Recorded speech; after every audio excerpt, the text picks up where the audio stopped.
before you start, could you just clarify the length for me so I know the time? Sure, we are doing a 5 to 7 minute speech today. And before we start, could I also mention that if people can try to use the word of the day in their speech or table topic?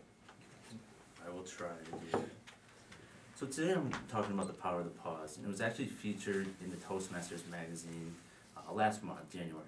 What I found about this was I tend to run on, and I found that using the power of the pause made what I would say or present more effective.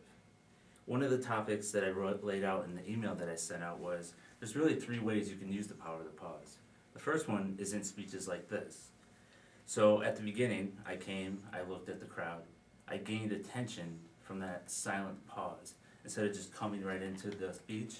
Sometimes that, as it noted in here, that pause at the beginning draws attention to the speaker. And that's one effective way of using the power of the pause when you're doing a speech.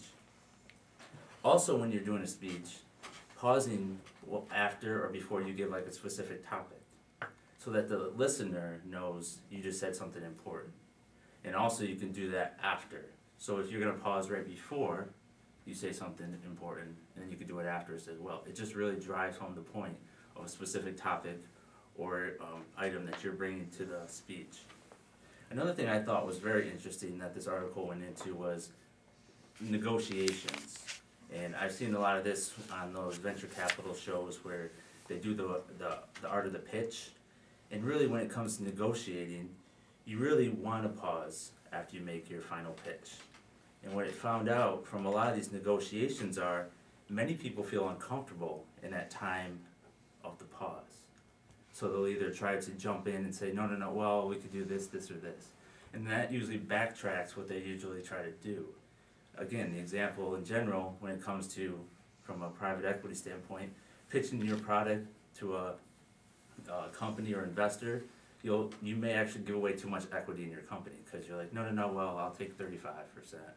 So being able to effectively pause and wait to allow them to process gives you time as well, not to sort of sell yourself short. One other thing that I've realized is in conversations, and I highlighted in my email with supervisors, because actually the article highlighted the supervisor role as well. Really we can see when supervisors sort of take that time to pause with their employees, they start to build more powerful relationships with them. They give their employees time to sort of give them feedback, also just to create positive conversations. Another key time, this time of year, we're in the performance review time of year right now, and again it was highlighted directly, and I thought, wow, this is a good time. And it said, the quote from one of the people in the article, it said, when she gave her performance evaluation, the supervisor, to her employee, she purposely paused after she was complete. And that actually gave the employee time to jump in and actually be more open and honest with the supervisor. So the supervisor didn't just keep saying, well, this is great, da-da-da-da. It actually gave the employee time to open up and connect more with the supervisor. So the employee actually shared more information during that performance evaluation. I also noted that I took part in the 7 Habits of Highly Effective People, the signature program, with myself and Edgar was there as well, and it was a great group. And one of the things I noticed was pausing when it comes to speaking in conversations is highly important, especially when you're building relationships with either donors or even personal relationships with spouses or significant others. Making sure you're listening empathetically and not sort of jumping in and giving your own projection on your life, like, well, this is how you should fix the problem. Pausing and just listening to the person is actually more effective than sort of projecting your autobiography on somebody on what you think they should do or how they should fix it, or this is the task that we should get done. I thought that was very interesting in how the power of the pause tied into that class as well.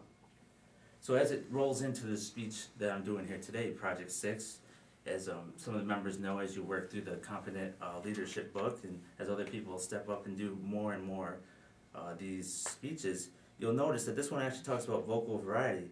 But it's actually highlighted specifically in here. It says silence can be golden.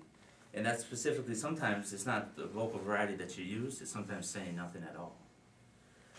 And really what that does, again, is emphasizes your main points, It gave me time to breathe and inhale a few times back there.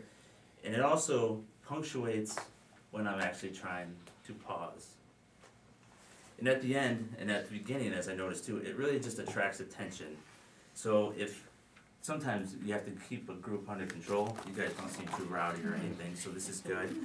Sometimes, as I've seen teachers do this, professors, sort of just pause, and sort of that awkward silence creates the students from stop talking or the group to draw their attention to the front of the room. So in the end, speeches, negotiation, and conversations are really some of the great ways that we can use the power of the pause. And I found it highly effective in the relationship building that I'm doing versus always jumping in with an answer. I can actually take the time to listen to those that I'm connecting with. So thank you.